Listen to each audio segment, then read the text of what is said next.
Assalamualaikum warahmatullahi wabarakatuh. Selamat sore teman-teman. Salam satu hobi. Tetap semangat dalam beternak entok ya teman-teman.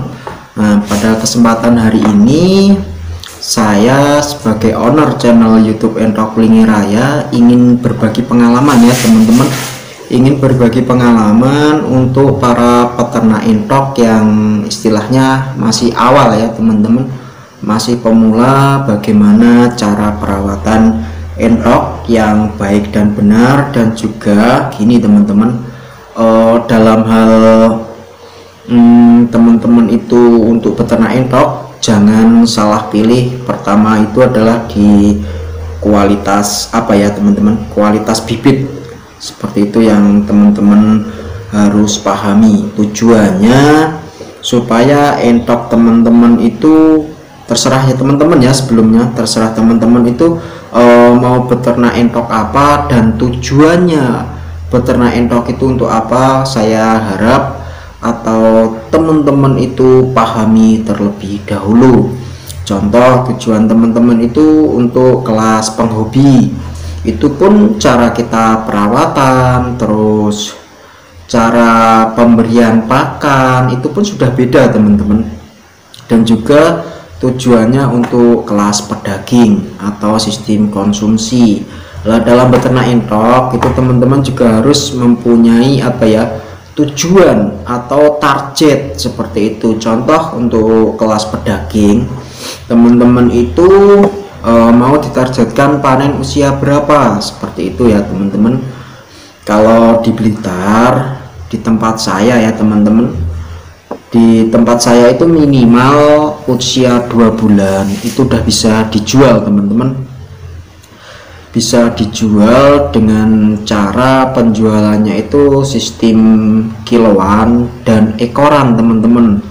Kalau di sini ya teman-teman, itu yang harga bagus ya teman-teman. Untuk waktu harga bagus itu per kilonya itu bisa dihargai 28 ya, 28.000 per kilo teman-teman. Untuk di sini waktu yang apa ya istilahnya harganya bagus. Dan kalau untuk harga terendah itu minimal harganya sudah 23.000 per kilo untuk entok kelas istilahnya konsumsi ya teman-teman. Kalau untuk jenis entok konsumsi itu sudah nggak mandang itu jenis entok Rambon, entok lokal, entok jumbo, itu udah nggak mandang. Yang penting di daging ya teman-teman, di kualitas dagingnya. Dan kalau untuk itu saya ngomongin tadi yang usia 2 bulanan ya teman-teman, 2 bulan sampai 3 bulan itu biasanya kebanyakan di Blitar itu sistem penjualannya adalah kiloan teman-teman, nggak ekoran. Karena ya kita hitung-hitung itu lebih untung kita buat harga kiloan, karena harga kiloan 23 sampai 28 teman-teman. Tinggal kita lihat perkembangan yang istilahnya perkembangannya waktu hari ini. Contoh, oh ini harganya sudah mencapai per kilonya 25 atau 26 bahkan sampai 28. Nah itu teman-teman bisa jual. Dan enaknya untuk sistem kiloan ya teman-teman, itu kadang kita nggak memandang umur seperti itu teman-teman.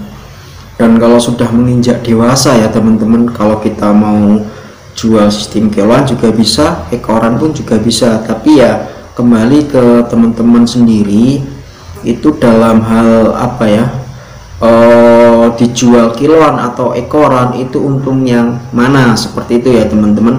Jadi teman-teman bisa melihatnya sendiri atau melakukan pengamatan atau apa ya istilahnya, teman-teman itu melakukan kesimpulan sendirilah.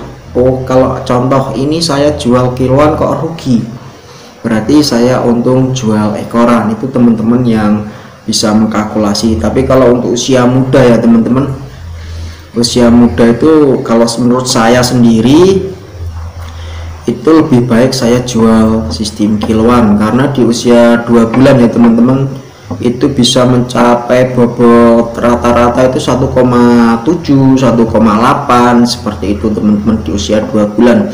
Itu pun saya ambil rata-rata paling bawah teman-teman, dan itu pun dalam hal saya targetkan umur segitu karena saya menggunakan sistem kandang baterai ya teman-teman, karena sudah nggak memandang lah entok itu lumpuh atau apa, yang penting di kualitas bobotnya seperti itu. Karena kebanyakan yang kita jual sistem kiloan itu langsung kita sama pengepul ya teman-teman, itu biasanya langsung disembelih dan dibentuk dalam karkas seperti itu teman-teman.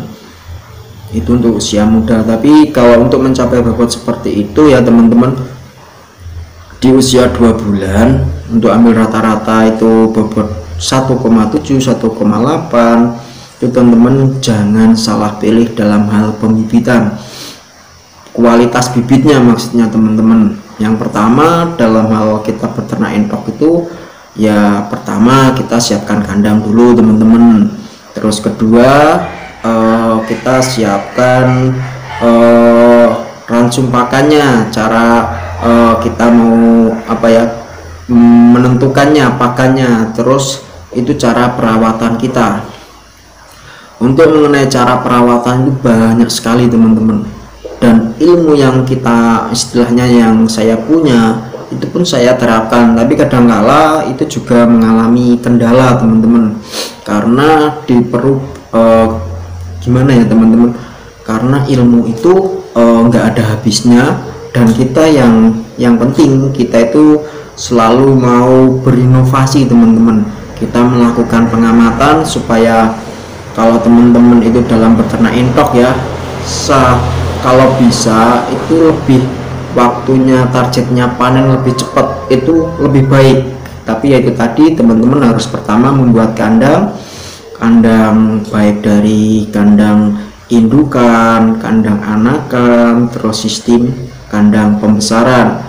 Nah, dari sekian itu terserah teman-teman. Contoh untuk kandang indukan itu teman-teman bisa membuat kandang sistem koloni, itu bisa, atau teman-teman membuat kandang sistem sekatan seperti itu. Kalau sekatan biasanya untuk satu jantan itu maksimal, kalau saya isi 7 ekor ya teman-teman, itu maksimal saya isi 7 betina seperti itu. Dan kalau sistem koloni biasanya per 7-nya itu berapa, contoh ada betina 21, berarti itu kita bisa kasih jantan 3 ekor. Tapi biasanya kalau sistem koloni ya teman-teman, siapa jantan yang kuat itu pasti akan mendominan ya biasanya teman-teman, mendominan. Ada pejantan lain yang ingin istilahnya mengawin, biasanya akan diganggu sama pejantan yang dominan dalam suatu kandang itu. Jadi lebih baik kalau saya sendiri ya teman-teman, bisa lebih baik menggunakan kandang sekatan. Tapi kalau teman-teman terbentur modal atau apa ya, teman-teman bisa menggunakan kandang baterai. Kandang baterai, maaf teman-teman, kandang sekatan. Nah, dan itu sudah ya teman-teman, seperti itu untuk indukan. Dan jangan lupa teman-teman itu membuat tempat pengeraman ya. Tempat pengeramannya itu tersembunyi teman-teman, karena entok itu tingkat kestresiannya juga tinggi. Jadi lebih baik, dan juga apa ya, entok itu lebih suka di waktu dia mau mengeram atau bertelur, dia mesti mencari tempat yang sembunyi seperti itu ya teman-teman.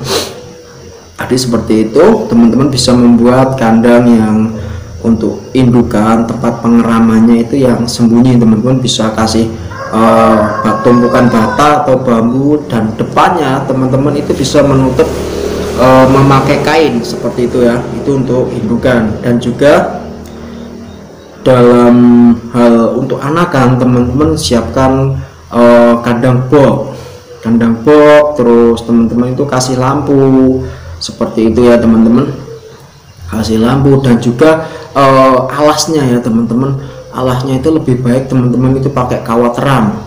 Tujuannya supaya kotoran yang istilahnya anakan entok yang mengeluarkan kotoran itu bisa jatuh ke bawah. dan kotorannya itu enggak menempel pada boxnya. Kalau alasnya teman-teman itu pakai bambu, biasanya itu masih menempel di situ teman-teman. Jadi lebih baik dalam pembuatan box alasnya itu teman-teman kasih kawat ram. Dan juga untuk usia 0 sampai 7 hari teman-teman di atas kawat ram itu teman-teman kasih jerami ya teman-teman, kasih jerami seperti itu. Tujuannya adalah untuk memperhangat. Dan jangan lupa ya teman-teman, kalau jeraminya sudah basah gak basah teman-teman cepat ganti cepat diganti dengan yang baru seperti itu. Karena untuk anakan entok dia itu nggak mampu sama amoniaknya teman-teman, sama kotorannya seperti itu. Jadi dan jangan lupa di waktu musim pancaroba seperti ini teman-teman itu waktu mengasih lampu diusahakan full 24 jam ya teman-teman. Karena cuaca yang ekstrim, hujan, itu lebih baik saya sarankan teman-teman itu full lampu sampai usia 1 minggu atau 10 hari seperti itu. Dan setelah itu teman-teman bisa melakukan pengamatan sendiri. Itu lampu itu saya pakai malam atau siang, itu suka teman-teman. Yang penting teman-teman melakukan pengamatan terlebih dahulu. Karena beda daerah itu suhu pun juga sudah berbeda ya teman-teman. Intinya dalam untuk anakan itu yang penting hangat, jangan sampai kedinginan ya teman-teman. Dan saya juga menyarankan untuk beternak entok untuk anakan itu kalau bisa di box, jangan diikutkan sama anakan.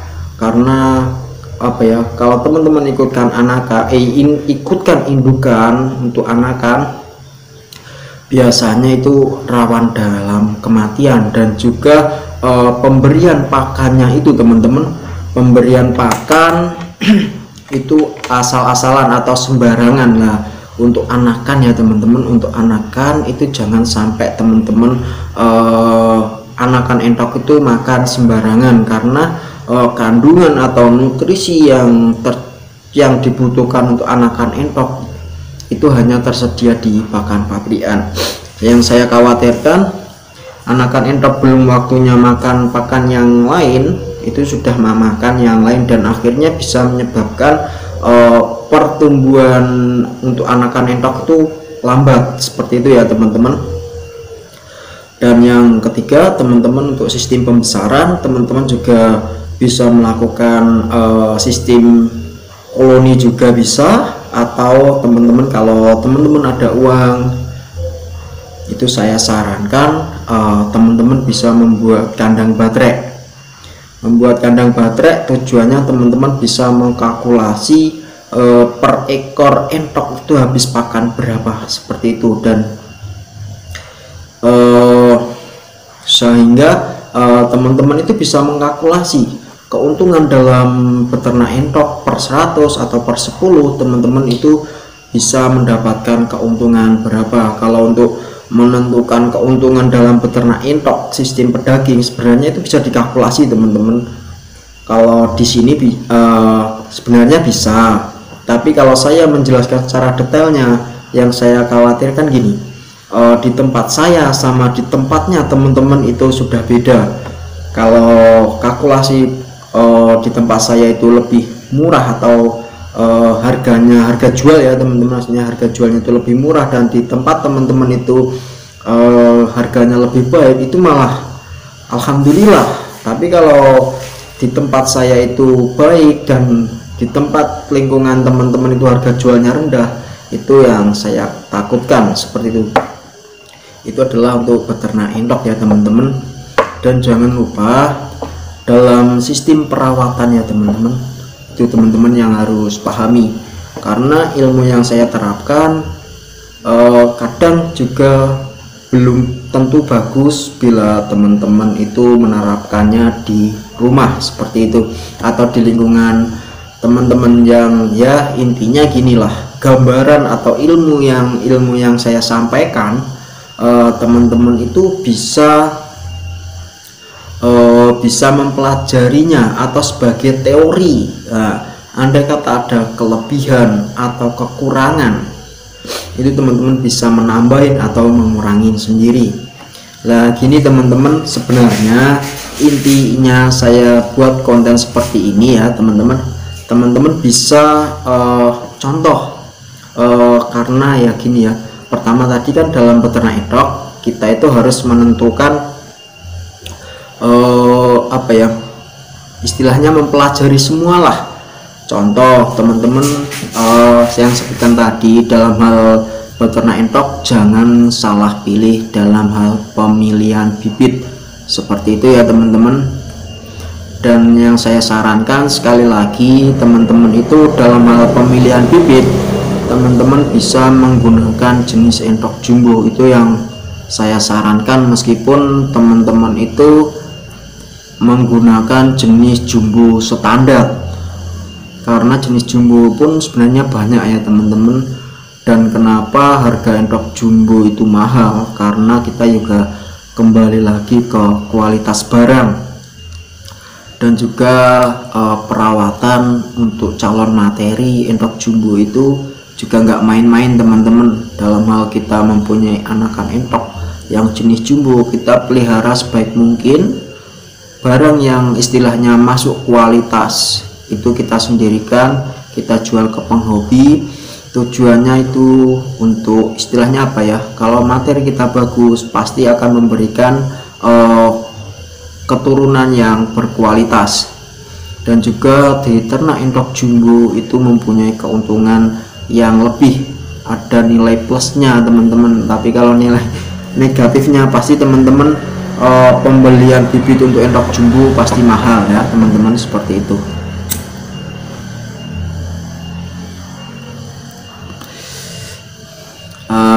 Dan gini teman-teman, yang saya sarankan, andai kata teman-teman itu dalam beternak endok ya, saya sarankan tadi adalah dalam hal pemilihan bibit. Dan juga gini, kalau teman-teman dominan ya istilahnya ternaknya endok jumbo, dan ransum pakan teman-teman itu asal-asalan, pasti bertelur endoknya itu lama, pasti bertelur endoknya itu lama. Dan telur endoknya teman-teman istilahnya apa ya, bertelurnya lama, terus proses bertelur ya teman-teman, maksud saya proses bertelur itu lama, dan telurnya cuma sedikit bila teman-teman itu asal-asalan dalam pemberian pakannya.